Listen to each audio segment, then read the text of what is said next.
Enough of y'all, yo. Wait, y'all can't just keep diagnosing people with what you think they got. You don't know these people. Who's to say that he hasn't done the work?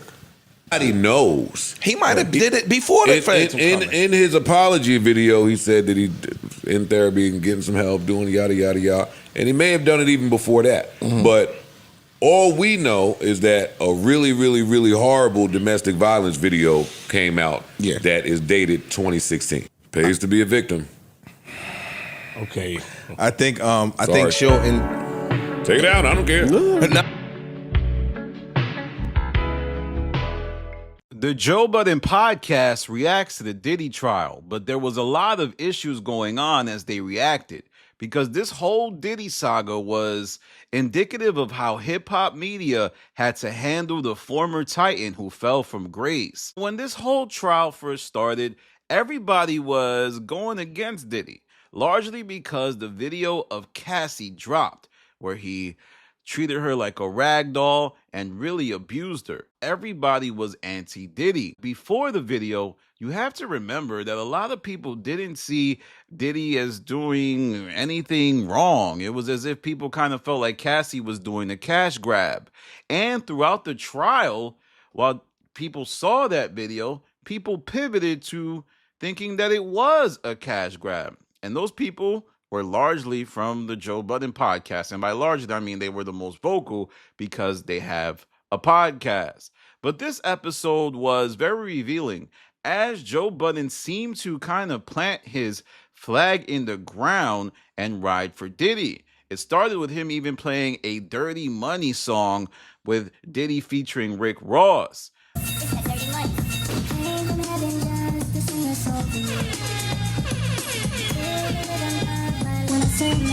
Chicago, what's going on out there?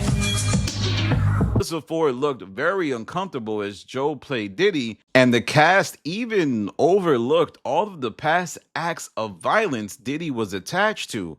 I mean, this was really odd, with Melissa Ford even pointing out the hypocrisy. Like, why are you guys acting like Diddy isn't, someone who's violent, yet you are all like very scared of Diddy? I've been critical enough of Puff that I would be worried that if two guys put up in a limo, like, hey, we're going to take you to the interview, I might end up like Joe Pesci again. You know what I mean? Like, and that's what's so funny is that everybody has the same idea that cross him, and then there's repercussions and consequences. Yeah, I don't think nobody got the idea. I think that some people just... We were literally just discussing it like 3 seconds ago.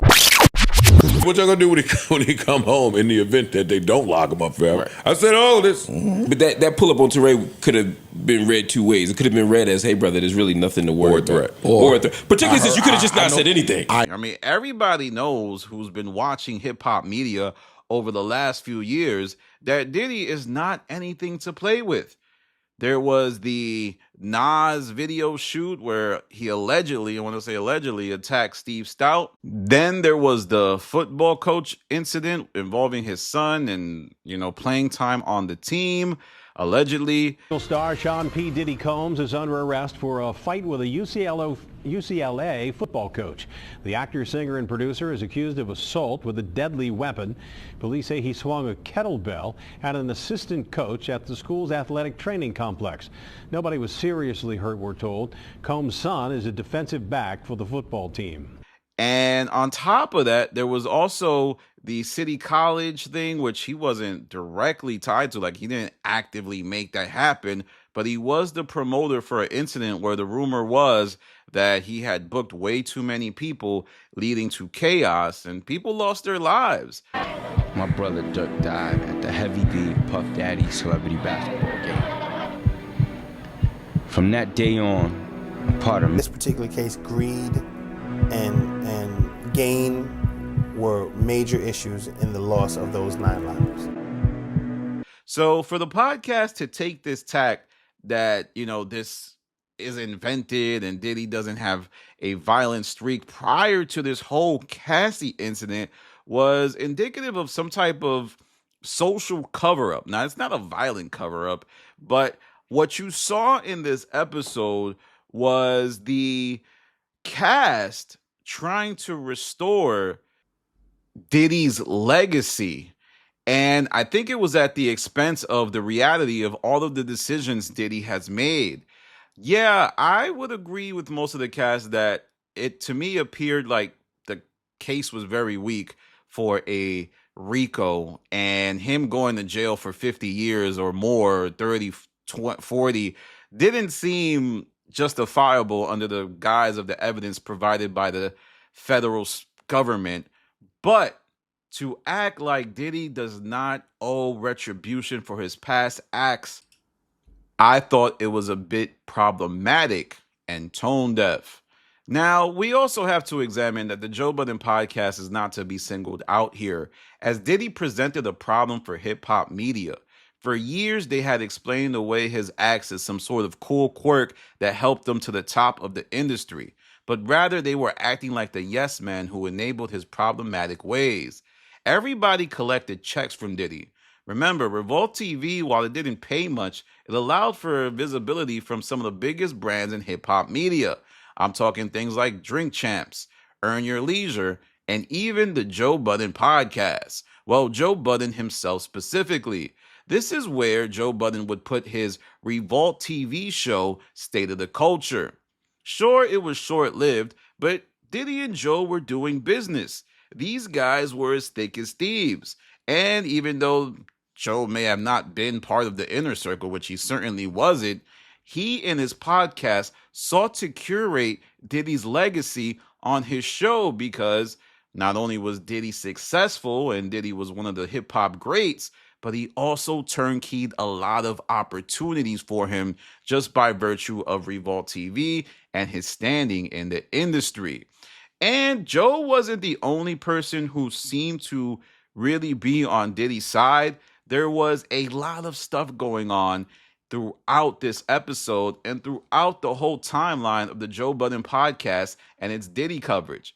First, Flip was exceedingly pro Diddy from day one. I mean, this guy was really trying to see Diddy's side whenever it came to a subject. So Ray told me the same thing when I was talking to him, and he tried to say he's a sociopath. But I said, you don't think that he can change? You don't think that him sitting down, seeing his business go out there, seeing this happen, that he could want to change and want better for himself? Then there was Joe Budden, who initially, before the video came out of Diddy assaulting Cassie, was making fun of Cassie, saying things like Cassie is never getting another Ryan Leslie beat, and also saying it's over for her in the industry. Now, he would pivot after the video dropped, as a lot of hip-hop media did, because it was done. But it's interesting to see now that the case is over with, many are seemingly leaving the door open for a Diddy return.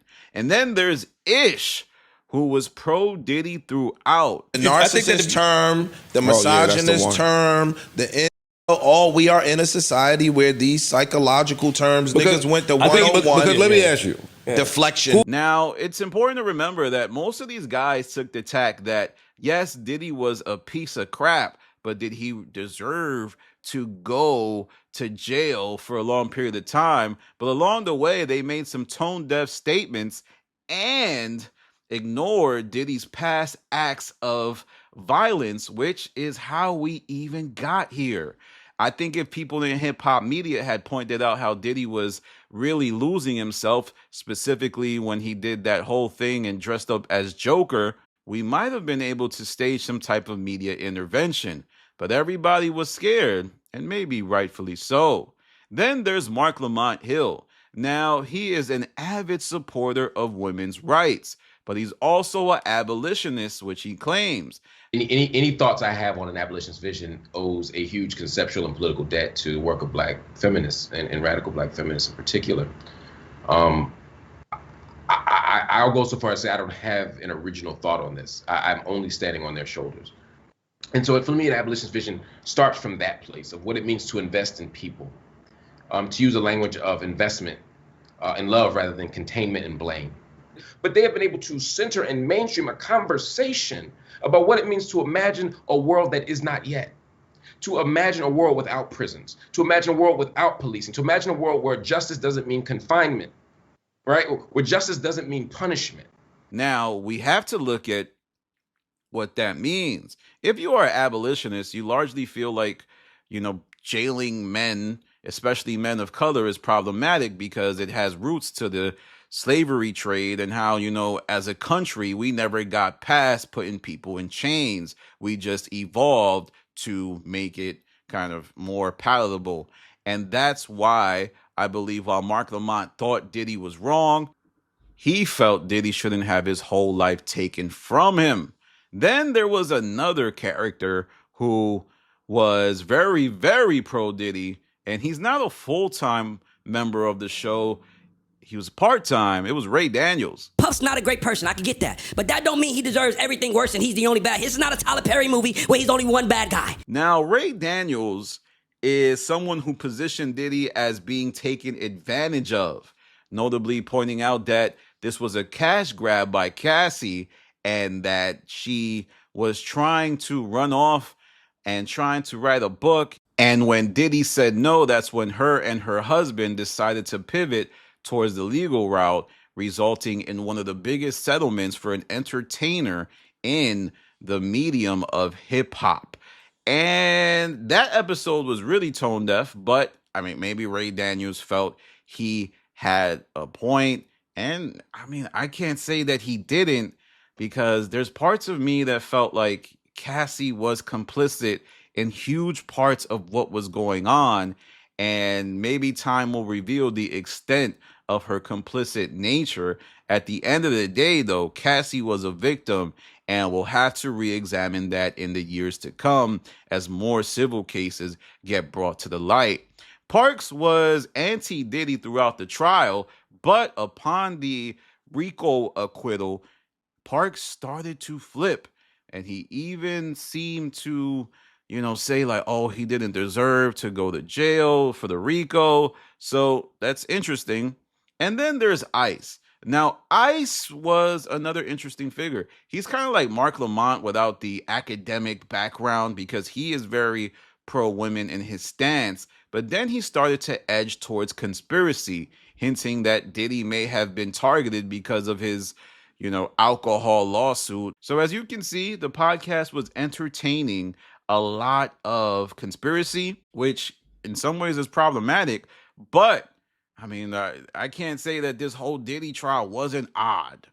So we have to open the door for conspiracy. I'm not saying that that was the reason it happened, but it did seem like a lot of stuff did take a turn once Diddy started to pursue certain things with big money players involved. Now, we also have to look at other folks like Earn Your Leisure. I remember when they got this big check from Diddy, and there was like a big ribbon cutting event. You gotta start trusting each other. You gotta start loving each other. You gotta start supporting each other. And you guys deserve this. I'm not doing this out of charity. This is a great business move. Okay, so congratulations. Thank y'all very much. I appreciate it. Still, it's important to remember that Earn Your Leisure claims they never actually received the money. Did he ever give you all the million? Or he just did the big check thing? Good question. You want to know the whole story behind that? Of course. So Diddy, all right. So this is before Invest Fest last year. Obviously, before everything happened, we was working with Revolt, and they like, yo, Diddy want to give you guys $1 million to invest. At first, it was supposed to be $1 million for us to invest for him, right? And we like, nah, let's do something a little bit more creative, right? Like, let's get the $1 million, but let's like show it in like real time, be transparent, and then like break it up. So we'll put like 100,000 in the stock market, then we'll go to like Louisiana and we'll buy a multifamily home, then we'll give it to like an entrepreneur. So we had been talking about this for months. So when we was gonna make the announcement, we like, yo, we should make the announcement at InvestFest. Like, you're gonna come, like it would make sense to do it on InvestFest. So they liked the idea. So yeah, they gave us the check on stage. Contrary to popular belief on the internet, you can't take that check into Bank of America and cash it. So that could take a couple of weeks, but it took a couple of months. We never got it. It was just taking a long time, right? It took like from InvestFest in August to like October. So in October, we still didn't get it, right? And then in November, everything happens, and then y'all knew it was over. Now, I just used that Earn Your Leisure clip to exemplify how tied in Diddy was in all aspects of hip hop media. He was behind the infrastructure of Drink Champs. right? Drink Champs probably looks a lot different without Revolt TV. He was behind, putting the Breakfast Club on TV. Before BET, before VH1, the Breakfast Club was on Revolt TV. He is tapped in. And what you're seeing with how the Joe Budden podcast and other podcasters are reacting is they're envisioning a day where Diddy comes back and all of his assets and all of his influence in the industry might impact their platforms. And we also have to rewind a few years ago when Joe Budden had to deal with the Diddy case at the beginning. Now, when Joe first saw this happen, he initially refused to talk about it, with fans of the show wondering why he did that. And Joe would even go to Twitter Spaces to address the issue. I don't think there's ever been this type of unequivocal evidence of somebody being a piece of shit that way, or at least I've never seen it. If it's ever existed, I have never seen it. Yesterday was my very first time seeing something like that, and it was tough to watch for many reasons. Like, I'm gonna see something like that and not say that. Like, what type of human do y'all think I am? Like, some of y'all think the worst of me. Like, we were dead in the middle of our broadcast yesterday. Come on, I'll put the suspense to bed. We were in the middle of our show when that news broke. So we spoke about it for 4 minutes, and then at the end, before sleepers, we spoke about it for another 4 minutes, and then we went on about our day. And I went outside with Amani last night, and he said to me, "Hey, man, I think y'all should readdress the Puff because y'all gonna get killed." And I said, "Why?" The story was breaking. We addressed it. He said, "Yeah, but it wasn't the address. It wasn't the address that is appropriate for what happened." I said, "Why you say that? We did what we needed to do." He said, "Yeah, but I know y'all audience, and it was breaking in the moment. They wait from y'all." So I took it out. I took it out because it was insensitive for the moment. It was talking for 4 minutes about what happened, and in 3 minutes at the end is not the attention that the story needs, and it ain't the commentary that it needs. So I don't need to be the first one to run to something. We're gonna get to it on Wednesday, but what do that have to do with the way y'all are speaking in this moment? Why do y'all think, after seeing a video like that somebody is running from a topic? Like I done told y'all the last time, I have absolutely zero ties with Diddy or anybody Diddy related outside of seeing his kids when I'm outside. Why do y'all think that somebody's scared to approach something? You have been sounding stupid all morning long, and I didn't want it to continue all the way in the afternoon. So here we are. But some of y'all are relating this stuff to like battle rap. Y'all talking about trade. Like, what are y'all doing? On the decision made and don't feel like anything was done wrong, all this missed opportunities y'all talking about, I couldn't disagree more. As far as the accountability, blame it on me. I'll take it all. Nobody even knew it was happening. I did it. Yell and scream at me. But y'all are critiquing silence, and I prefer it that way. I even got a problem with the word silence being used because it speaks to the instant gratification that some of y'all are looking for. It's not silence because it didn't come out on an episode where you read some timestamps. That's not what silence is. Silence is quiet on the subject, not saying a word about it. There's no silence. You niggas is overreacting. And for your damage control point, the next time y'all complaining about some shit, I'll go enjoy my fucking day. What are y'all talking about? I get a lot of y'all have like a fan point of view, right? Like I heard you earlier say, what is there to think about? You see this video, you see it, and it's up, and that's it. What is there to? I heard you say that. Yeah. But it's not just fans that are listening to the finished product. This is a industry-wide call out that will be happening Wednesday. This is not just what y'all are listening to and thinking about and feeling. For me, there were no ramifications from taking out the fucking 7 minutes that were in there. There were no ramifications for everybody being in a great, healthy mood on a Friday and enjoying that vibe and having to stop. For me and for the people that was in the room, that was important. It wasn't about what the fans would think. It wasn't about hiding and all of these narratives y'all are coming up with. I'm not trying to manipulate none of y'all. Please have your own thoughts. But no. Coming back Wednesday when you know, and Wednesday is the pod for that too, if I have to choose. But yeah, coming back Wednesday, well thought out as a cast, as a crew, as a team. Everybody's reaction to that is different. Mel needs time to get her together. The fellas need time to get together. I mean, this guy was uploading episodes and deleting them. He was doing a lot. And it just goes to show you how shooketh the industry was when it came to, having Diddy around. But we will have to see how the future unfolds because this is going to be a reflection of hip hop and kind of the decisions all of these men have made. We have to look at the culture of hip hop and how it objectified women. This is hip hop's Me Too, and it's only the beginning. And I think the large reason why a lot of podcasters, including the JBP, Nori, and other platforms like, Ray Daniels, decided to cover it the way they did. I think they know that if Diddy had gone down for Rico in regards to flying out women and making them engage in acts of the sexual nature, their actions might have become, bigger in scope. A lot of this stuff Diddy was doing was common nature for guys with a lot of money. Guys fly women out, and guys engage in a lot of debaucherous, nasty, sucio behavior. And that's why I think none of these guys ever jumped out the window and decided to take the tack that they did. But only time will tell because this Diddy trial is but the beginning. There will be many more cases where folks' whole past is coming under scrutiny. I mean, we just saw the issue with Fat Joe. I believe that was a civil case though, so that's not criminal.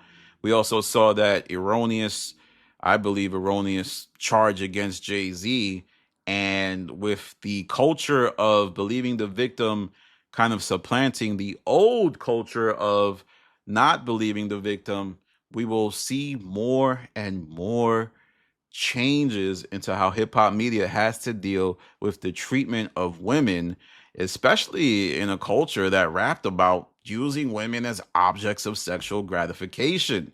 If you look at the lyrics, I love hip-hop. I'm not trying to denigrate hip-hop in any way, but if you look at the lyrics, I mean, you can see why, these types of things happen. They're a reflection of the attitudes toward women.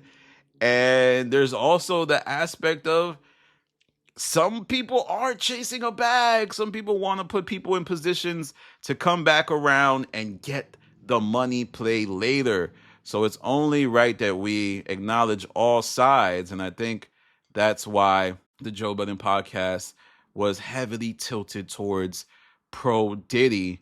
But with the amount of animus there is for the way podcasts have become a masculine reflection of society, I can see some people having an issue with that. I mean, Melissa Ford looked very uncomfortable throughout that whole episode, and the balance was off. Anytime Ish, Joe, and Ice and Parks were speaking, they basically went unchallenged. But when Melissa Ford tried to show the other side, it was four dudes. Hey, whoa. And I think the podcast should not only look to have a woman co-host. I mean, they need to find their women equivalent to Mark Lamont Hill. It's basically the bottom line, because Melissa Ford is going up there and not able to articulate points because of fear of the Joe Budden audience, but also the Joe Budden cast members. And as a result, she's not making the right case, and it's positioning the Joe Budden podcast as a patriarchal, misogynistic platform because the woman they chose to platform can't articulate her points. and it's reflecting poorly on Joe Budden and the sentiments of the show. But let me know what you think. How do you think hip-hop media treats Diddy moving forward? Now, Diddy's a titan. Diddy was somebody I grew up with. You know, he was a legend in my eyes. I listened to a lot of bad boy music. I can't see how you watched hip-hop and didn't see Diddy as a legend. But I also don't see how you didn't grow up in hip-hop and didn't see Diddy as a violent man with a crazy track record filled of rumors and industry innuendo that reflected the way he act. Like, I always reflect on that night where he dressed up as a Joker and pressed 2-Bit from Power. That was insane. That was insane. And Joe Budden, when they was on that podcast, the way they talked about it, like, it was super fly stuff. Somebody's about to get skidded. It's gonna be a couple bits. More than two? 2-Bit looked like he was gonna make Puff Reese's Pieces, but them. No, Bits was about to be in clear. pieces. Be clear. This is billion. Shout to Puff on his billionaire status. Pieces of bits. Like, damn, Kibbles and bits. Puff told that, yo, you lucky. I do this. I live this life. I'm really about this. That's what he told him. Because Puff is a gangster. I keep saying this, and nobody wants to believe me because he made more money, more problems. That is yes man behavior.